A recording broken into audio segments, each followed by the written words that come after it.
नमो भगवते वासुदेवाय। सभी भक्तों को जय श्री राधे कृष्ण। श्रीमद् भागवत महापुराण चतुर्थ स्कंद अष्टाविंशो अध्यायः।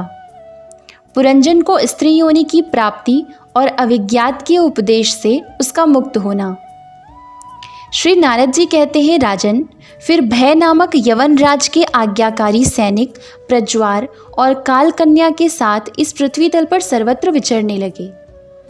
एक बार उन्होंने बड़े वेग से बूढ़े सांप से सुरक्षित और संसार की सब प्रकार की सुख सामग्री से संपन्न पुरंजनपुरी को घेर लिया। तब जिसके चंगुल में फंसकर पुरुष शीघ्र ही निहिसार हो जाता है, वह कालकन्या बलात् उस पुरी को प्रजा को भोगने लगी। उस समय वे यवन भी कालकन्या के द्वारा भोगी जाती हुई उस पुरी में चारों ओर से भिन्न भिन्न द्वारों से घुसकर उसका विध्वंस करने लगे। पुरी के इस प्रकार पीड़ित किए जाने पर उसके स्वामित्व का अभिमान रखने वाले तथा ममताग्रस्त बहुकुटुंबी राजा पुरंजन को भी नाना प्रकार के क्लेश सताने लगे। कालकन्या के आलिंगन करने से उसकी सारी श्री नष्ट हो गई तथा अत्यंत विषय आसक्त होने के कारण वह बहुत दीन हो गया। उसकी विवेक शक्ति नष्ट हो गई। गंधर्व और यवनों ने बलात् उसका सारा ऐश्वर्य लूट लिया। उसने देखा कि सारा नगर नष्ट भ्रष्ट हो गया है। पुत्र, पौत्र, भृत्य और अमात्य वर्ग प्रतिकूल होकर अनादर करने लगे हैं। स्त्री स्नेह शून्य हो गई है। मेरी देह को कालकन्या ने वश में कर रखा है और पांचाल देश शत्रुओं के हाथ में पड़कर भ्रष्ट हो गया है। यह सब देखकर राजा पुरंजन अपार चिंता में डूब गया और उसे उस विपत्ति से छुटकारा पाने का कोई उपाय न दिखाई दिया। कालकन्या ने जिन्हें निहिसार कर दिया था, उन्हीं भोगों की लालसा से वह दीन था।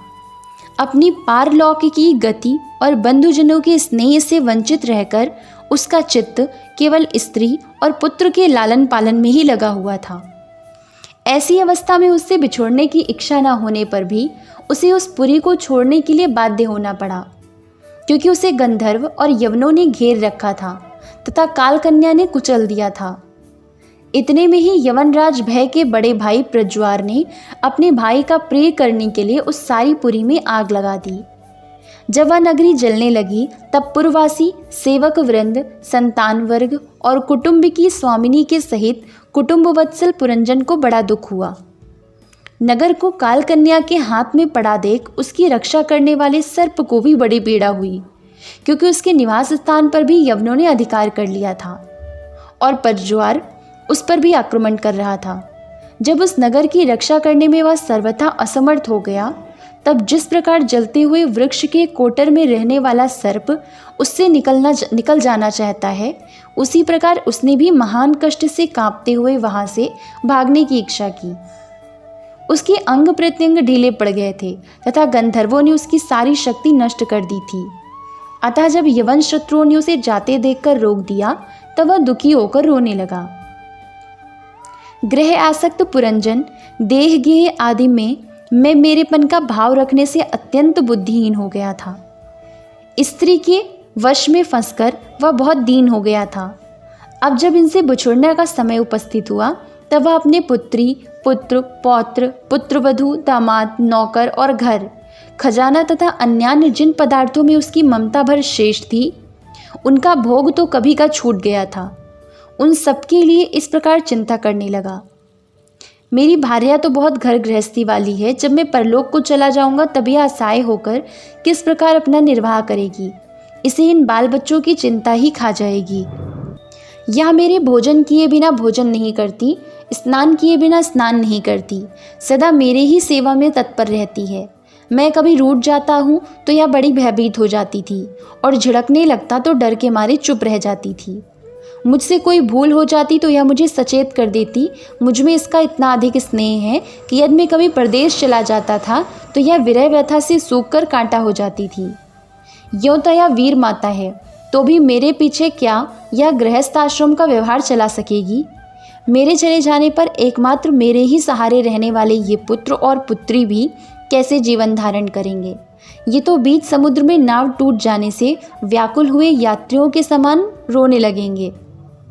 यद्यपि ज्ञान दृष्टि से उसे शोक करना उचित न था, फिर भी अज्ञानवश राजा पुरंजन इस प्रकार दीन बुद्धि से अपने स्त्री पुत्र आदि के लिए शोकाकुल हो रहा था। इसी समय उसे पकड़ने के लिए वहां भय नामक यवनराज आधमका। जब यवन लोग उसे पशु के समान बांधकर अपने स्थान को ले चले, तब उसके अनुचर गण अत्यंत आतुर और शोकाकुल होकर उसके साथ हो लिए। यवनों द्वारा रोका हुआ सर्प भी उस पुरी को छोड़कर इन सब के साथ ही चल दिया। उसके जाते ही सारा नगर छिन्न भिन्न होकर अपने कारण में लीन हो गया। इस प्रकार महाबली यवनराज के बलपूर्वक खींचने पर भी राजा पुरंजन ने अज्ञानवश अपने हितैषी एवं पुराने मित्र अविज्ञात का स्मरण नहीं किया। उस निर्दय राजा ने जिन यज्ञ पशुओं की बलि दी थी, वे उसकी दी हुई पीड़ा को याद करके उसे क्रोधपूर्वक कुठारों से काटने लगे। वह वर्षों तक विवेकहीन अवस्था में अपार अंधकार में पड़ा निरंतर कष्ट भोगता रहा। स्त्री की आसक्ति से उसकी यह दुर्गति हुई थी। अंत समय में भी पुरंजन को उसी का चिंतन बना हुआ था। इसलिए दूसरे जन्म में वह नृपश्रेष्ठ विदर्भराज के यहाँ सुंदरी कन्या होकर उत्पन्न हुआ। जब वह विदर्भ नंदिनी विवाह योग्य हुई, तब विदर्भराज ने घोषित कर दिया कि इसे सर्वश्रेष्ठ पराक्रमी वीर ही ब्याह सकेगा। तब शत्रुओं के नगरों को जीतने वाले पांड्य नरेश महाराज मलय ध्वज ने समरभूमि में समस्त राजाओं को जीतकर उसके साथ विवाह किया।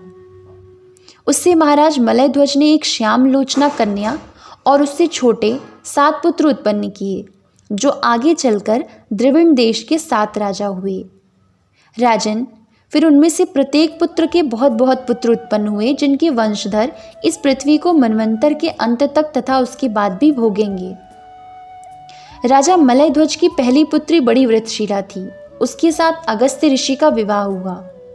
उससे उनके दृढ़च्युत नाम का पुत्र हुआ और दृढ़च्युत के इद्मवाव हुआ। अंत में राजर्षि मलय ध्वज पृथ्वी को पुत्रों में बांटकर भगवान श्री कृष्ण की आराधना करने की इच्छा से मलय पर्वत पर चले गए। उस समय चंद्रिका जिस प्रकार चंद्रदेव का अनुसरण करती हैं, उसी प्रकार मत्तलोचना वैदर्भी ने अपने घर, पुत्र और समस्त भोगों को तिलांजलि दे पांड्य नरेश का अनुगमन किया। वहाँ चंद्रवसा, ताम्रपर्णी और वटोदका करके 3 नदियाँ थीं। उनके पवित्र जल में स्नान करके प्रतिदिन अपने शरीर और अंतःकरण को वो निर्मल करते थे।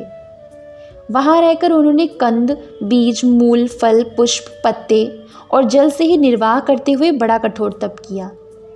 इससे धीरे धीरे उनका शरीर बहुत सूख गया। महाराज मलय ध्वज ने सर्वत्र समदृष्टि रखकर शीत, उष्ण, वर्षा, वायु, भूख प्यास, प्रिय अप्रिय और सुख दुख आदि सभी द्वंद्वों को जीत लिया। तप और उपासना से वासनाओं को निर्मूल कर तथा यम, नियम आदि के द्वारा इंद्रिय, प्राण और मन को वश में करके वे आत्मा में ब्रह्म भावना करने लगे। इस प्रकार 100 दिव्य वर्षों तक स्थाणु के समान निश्चल भाव से एक ही स्थान पर बैठे रहे। भगवान वासुदेव में सुदृढ़ प्रेम हो जाने के कारण इतने समय तक उन्हें शरीर आदि का भी भान न हुआ। राजन, गुरु स्वरूप साक्षात श्री हरि के उपदेश किए हुए तथा अपने अंतःकरण में सब और स्फुरित होने वाले विशुद्ध विज्ञान दीपक से उन्होंने देखा कि अंतःकरण की वृत्ति का प्रकाशक आत्मा स्वप्नावस्था की भांति देह आदि समस्त उपाधियों में व्याप्त तथा उनसे पृथक भी है। ऐसा अनुभव करके वे सब ओर से उदासीन हो गए। फिर अपनी आत्मा को परब्रह्म में और परब्रह्म को आत्मा में अभिन्न रूप से देखा और अंत में इस अभेद चिंतन को भी त्याग कर सर्वथा शांत हो गए। राजन, इस समय पतिपरायणा वैदर्भी सब प्रकार के भोगों को त्याग कर अपने परम धर्मज्ञ पति मलय ध्वज की सेवा बड़े प्रेम से करती थी। वह चीर वस्त्र धारण किए रहती। व्रत उपवास आदि के कारण उसका शरीर अत्यंत कृश हो गया था और सिर के बाल आपस में उलझ जाने के कारण उनमें लटें पड़ गई थीं। उस समय अपने पतिदेव के पास वह अंगार भाव को प्राप्त धूम रहित अग्नि के समीप अग्नि की शांत शिखा के समान सुशोभित हो रही थी। उसके पति परलोकवासी हो चुके थे, परंतु पूर्ववत स्थिर आसन से विराजमान थे। इस रहस्य को न जानने के कारण वह उनके पास जाकर उनकी पूर्ववत सेवा करने लगी। चरण सेवा करते समय जब उसे अपने पति के चरणों में गर्मी बिल्कुल नहीं मालूम हुई, तब तो वह झुंड से बिछड़ी हुई मृगी के समान चित्त में अत्यंत व्याकुल हो गई। उस बीहड़ वन में अपने को अकेली और दीन अवस्था में देखकर वह बड़ी शोकाकुल हुई और आंसुओं की धारा से मन को भिगोती हुई बड़े जोर जोर से रोने लगी। वह बोली, राजर्षि, समुद्र से घिरी हुई यह वसुंधरा लुटेरों और अधार्मिक राजाओं से भयभीत हो रही है, आप इसकी रक्षा कीजिए। पति के साथ वन में गई हुई वह अबला इस प्रकार विलाप करती पति के चरणों में गिर गई और रोकर आंसू बहाने लगी। लकड़ियों की चिता बनाकर उसने उस पर पति का शव रखा और अग्नि लगाकर विलाप करते करते स्वयं सती होने का निश्चय किया। राजन, इसी समय उसका कोई पुराना मित्र, एक आत्मज्ञानी ब्राह्मण वहां आया। उसने उस रोती हुई अबला को मधुर वाणी से समझाते हुए कहा। ब्राह्मण ने कहा, तू कौन है, किसकी पुत्री है और जिसके लिए तू शोक कर रही है वह यह सोया हुआ पुरुष कौन है? क्या तुम मुझे नहीं जानती? मैं वही तेरा मित्र हूँ जिसके साथ तू पहले विचरा करती थी। सखे, क्या तुम्हें अपनी याद आती है? किसी समय मैं तुम्हारा अविज्ञात नाम का सखा था। तुम पृथ्वी के भोग भोगने के लिए निवास स्थान की खोज में मुझे छोड़कर चले गए थे। आर्य, पहले मैं और तुम एक दूसरे के मित्र एवं मानस निवासी थे। हम दोनों सहस्रों वर्षों तक बिना किसी निवास स्थान के ही रहे थे, किंतु मित्र, तुम विषय भोगों की इच्छा से मुझे छोड़कर यहाँ पृथ्वी पर चले आए। यहाँ घूमते घूमते तुमने एक स्त्री का रचा हुआ स्थान देखा। उसमें 5 बगीचे, 9 दरवाजे, 1 द्वारपाल, 3 परकोटे, 6 वैश्यकुल और 5 बाजार थे। वह 5 उपादान कारणों से बना हुआ था और इसकी स्वामिनी एक स्त्री थी। महाराज, इंद्रियों के 5 विषय उसके बगीचे थे, 9 इंद्रिय छिद्र द्वार थे, तेज, जल और अन्न 3 परकोटे थे, मन और 5 ज्ञानेंद्रियां, 6 वैश्यकुल थे, क्रिया शक्ति रूप कर्मेंद्रियां ही बाजार थीं। 5 भूत ही उसके कभी क्षीण न होने वाले उपादान कारण थे और बुद्धि शक्ति ही उसकी स्वामिनी थी। यह ऐसा नगर था जिसमें प्रवेश करने पर पुरुष ज्ञान शून्य हो जाता है, अपने स्वरूप को भूल जाता है। भाई, उस नगर में उसकी स्वामिनी के फंदे में पड़कर उसके साथ विहार करते करते तुम भी अपने स्वरूप को भूल गए और उसी के संग से तुम्हारी यह दुर्दशा हुई है। देखो, तुम ना तो विदर्भराज की पुत्री ही हो और न यह वीर मलयध्वज तुम्हारा पति, जिसने तुम्हें 9 द्वारों के नगर में बंद किया था, उस पुरंजनी के पति भी तुम नहीं हो। तुम पहले जन्म में अपने को पुरुष समझते थे और अब सती स्त्री मानते हो। यह सब मेरी ही फैलाई हुई माया है। वास्तव में तुम न पुरुष हो न स्त्री, हम दोनों तो हंस हैं। हमारा जो वास्तविक स्वरूप है उसका अनुभव करो। मित्र, जो मैं ईश्वर हूँ वही तुम जीव हो। तुम मुझसे भिन्न नहीं हो और तुम विचारपूर्वक देखो, मैं भी वही हूँ जो तुम हो। ज्ञानी पुरुष हम दोनों में कभी थोड़ा सा भी अंतर नहीं देखते। जैसे एक पुरुष अपने शरीर की परछाइयों को शीशे में और किसी व्यक्ति के नेत्र में भिन्न भिन्न रूप से देखता है, वैसे ही एक ही आत्मा विद्या और अविद्या की उपाधि के भेद से अपने को ईश्वर और जीव के रूप में 2 प्रकार से देख रहा है। इस प्रकार जब हंस अर्थात ईश्वर ने उसे सावधान किया, तब वह मानसरोवर का हंस जीव अपने स्वरूप में स्थित हो गया और उसे अपने मित्र के विषयों से भूला हुआ आत्मज्ञान फिर प्राप्त हो गया। प्राचीन बरही, मैंने तुम्हें परोक्ष रूप से यह आत्मज्ञान का दिग्दर्शन कराया है, क्योंकि जगतकर्ता जगदीश्वर को परोक्ष वर्णन ही अधिक प्रिय है। ओम नमो भगवते वासुदेवाय। जय श्री राधे कृष्ण।